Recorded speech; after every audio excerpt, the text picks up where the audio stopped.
দিন রাত্রে আমাদের ঘুমাতে অনেকটা লেট হয়ে গিয়েছিল। তোমরা তো দেখতেই পেলে আমাদের দাদুদের গজযাত্রা হয়েছিল, তো কীর্তন দিয়েছিল, তো তার জন্য তো প্রায় 2টো বেজে গিয়েছে। সবাই একসাথে ঘুমিয়েছিলাম। ছোটো পিসি তো 4টার সময় ঘুম থেকে উঠে পড়েছে, আর আমাদেরকে 7টার সময় সবাইকে ডেকে তুললো আর কি ঘুম থেকে। তো পিসিমণি চা বানিয়েছিল, তো সবাই মিলে চা খেয়ে নিয়েছি। আর আমার পুচকিকে এখানে বড় কাকিমণি খাইয়ে দিচ্ছিল। তো দেখো খুব পা নাচাচ্ছে আর খাচ্ছে, আর আমি যদি ওকে বলি একটু নাচু নাচু করো, তো খুব সুন্দর করে নাচে, দেখো নাচছিল বসে বসে। তো এখন আমি তো চা খেয়ে নিয়েছি, আর এখন আমি আর পুচকি এমন ঘুম দিয়েছি, প্রায় 12টা বেজে গেছে ঘুম থেকে উঠতে। তো ঘুম থেকে উঠে সুন্দর করে ঘরটা গুছিয়ে দিয়েছি, বিছনাও তুললাম। তোলার পর আমি একটু সুন্দর করে দেখিয়ে দিলাম। তো গুছানোর পর বাইরে কি সুন্দর হাওয়া দিচ্ছিল হালকা হালকা, খুব ভালো লাগছিল। বাইরের দৃশ্যটা একটু দেখিয়ে দিলাম। তো এখন বাইরে গেলাম আর কি, বাইরে গিয়ে দেখি কীর্তন হয় না, তো কীর্তনের কালেকশনের জন্য কিছু চাউল ডাউল নিতে আসলো লোকজন। তো মা দিয়ে আসতে গেলো, প্রথমে জানতো না আমি ভিডিও করছিলাম, তারপর জেনেছে আর কি। তো আমি ভিডিও করছিলাম যে, আর এখানে মা ভাত বসিয়ে দিয়েছিল, আর আমি পুচকির জন্য একটু ডালিয়া বসিয়ে দিলাম, কারণ প্রায় 12টা বেজে গিয়েছে, তো ওকে আমি কিছুই খাওয়াইনি তার জন্য।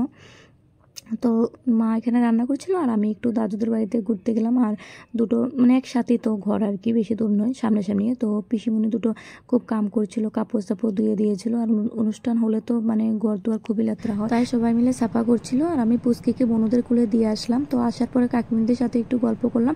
তো কাকিমণি এখানে সবজি কাটছে, রান্না করবে, আর জেঠিমণি বসে রয়েছে। আর আমার পিসিমণি তো কাম করতে করতে পুরো হাঁপিয়ে গিয়েছে, তাই ও একটু পান খাচ্ছিল। আর আমার কাজ কি, আমি তো একটু সবাইকে ভিডিও করে এখন আমি যাব স্নান করতে।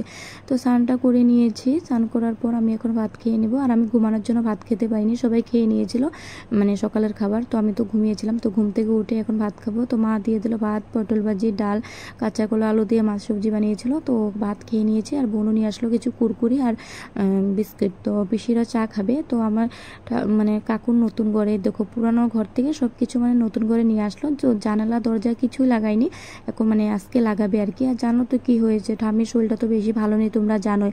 ঠাম্মির নামে ঘর এসেছে, তো ঠাম্মির খুব শখ ছিল পাকা ঘরে ঘুমানোর, তাই জন্য মানে খুব ইমার্জেন্সি ঘরটা যাত্রা করে ফেলেছে, যাতে ঠাম্মির মানে মনের আশাটা পূর্ণ হোক, যে ঘুমাবে বলেছিল তার জন্য, মানে খুব তাড়াতাড়ি। তো ঠাম্মির শরীরটা মানে ভীষণ খারাপ। তো আমি এখন আবার মানে কাকুদের সাথে মানে সবাই সাথে ভাত খেতে বসে পড়েছি। তো ভেন্ডি ভাজি বানিয়েছিল, নিরামিষ সবজি বানিয়েছিল, তো সেটা দেখানো হয়নি। আর ডিম দিয়ে পেঁয়াজ দিয়ে বানিয়েছিল। তো এখন পিসি রেডি হয়ে গিয়েছে, বাড়ি চলে যাবে। তো আমার ঠাম্মি কান্না করছিল আর কি, পিসিমণিও। তো খুব খারাপ লাগছিল আমার ঠাম্মির জন্য। তো জানো তো, এগুলো ভিডিও করা মানে একটা স্মৃতি হয়ে থাকবে আমাদের মাঝে সব সময়, তার জন্য আমি এগুলো ভিডিও করে রাখছি আর কি। তো পিসিমণি চলে যাচ্ছিল, আর আমি ওইখানে রেডি হয়ে গেছি, বাড়ি চলে আসবো। তো ঠাম্মিকে দেখতে গেলাম। তো ঠাম্মি আমাকে দেখেও খুব কান্না করে দিল আর কি, খুবই কষ্ট লাগছিল। তো ঠাম্মিকে এখানে বলে আসলাম, আর সবাই দাঁড়িয়েছিল এই যে আমি এখন চলে যাব বলে।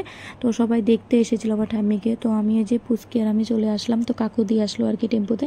তো আমার পুচকি দেখো কি খুশি, আরও তো গাড়িতে উঠলে ভীষণ খুশি। আর ওকে কে যেন একটা 10 টাকা দিয়েছে, ওটা পেয়ে তো আরও ভীষণ খুশি। তারপরে দেখো আমাদের এখানে কি সুন্দর মানে খেতে বাড়ি সবার লাগানি শেষ হয়ে গিয়েছে, প্রায় বড় বড় হয়ে গিয়েছিলো জ্বালা। তো এখানে শনি পুজো হবে। আর এই যে আমি এখন মানে শিকারি গেট পেয়ে গিয়েছি, আমাদের মানে বাজারটা আর কি। তো জানো তো, আমার না আসার ইচ্ছে ছিল না আজকে, খুবই খারাপ লাগছিল ঠাম্মির জন্য। তো কি আর করার, তো আসলাম। মানে আমার শাশুড়ি মা বাড়িতে থাকবে না, মামা শ্বশুরের বাড়িতে বৈষ্ণব সেবা, তো সেখানে মা রানবে। তো আগের দিনকেই চলে গিয়েছিল। তো আমি বাড়িতে এসে মাকে পাইনি, তো মা চলে গিয়েছে সেদিনকার 4টার দিকে গিয়েছে, আর আমি মানে 5:30টার দিকে না 6টার দিকে বাড়িতে আসলাম। তো ঠাম্মির জন্য তো মনটা খারাপ ছিলই, তো না আসেও পারলাম না ঘরে, মানে এদিকে আসতে হলো, বোনও বাড়িতে একা, তাই আমি বাড়িতে চলে আসলাম। তো বোনও আবার রাতে বানিয়েছিল, মানে ওর খিদে পেয়ে গেছে, তাই একটু ওই যে আলুর দম করেছিল কষা কষা করে, আর বানিয়েছিল লুচি। তো লুচি ভেজে নিয়েছি। তো আমি বোনও দুজনে মিলে খেয়েছি, আর ওরা পরে বাজার থেকে আসলে খাবে। তো বাবু গিয়েছিল মামাদের বাড়িতে, তো মা তো সেখানে রান্না বাড়া করেছিল। তো ওই যে আমি বসে বললাম খেতে আর কি। তো ডাল তারপরে পাঠিয়েছিল, তো আমি ডালটা লইনি। ঘ্যাট বানিয়েছিল, সোয়াবিন তরকারি, পাঁপড় ভাজি আর মাছ।